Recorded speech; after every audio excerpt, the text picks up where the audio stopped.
যে আর এখান থেকে বেরোতে চাই না। আপনার অভিজ্ঞতা ওই সেই রকম নাকি? তাহলে ফ্ল্যাটটা ছেড়ে দিচ্ছেন না? Extremely sorry.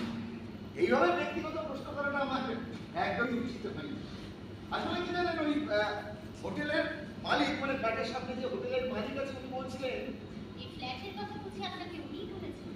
আগে হ্যাঁ, শোনেন পরিচালক বাবু, এই ফ্ল্যাটটা তো খুব বড় নয়। আপনি ব্যাচেলর মানুষ, আর তাছাড়াও আপনি বলছিলেন আপনি মুভি জানেন। সুতরাং ধরেই নিচ্ছি আপনি একজন মুভি প্রবণ মানুষ।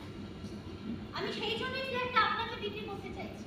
নয়তো অনেকেই আমার পছন্দ, হ্যাঁ হ্যাঁ, আমার ভীষণ পছন্দ এই ফ্ল্যাট, আমার দারুণ পছন্দ মন্দার দেব। তাহলে রেজিস্ট্রিটা কবে করছি মন্দার দেবী? যেদিন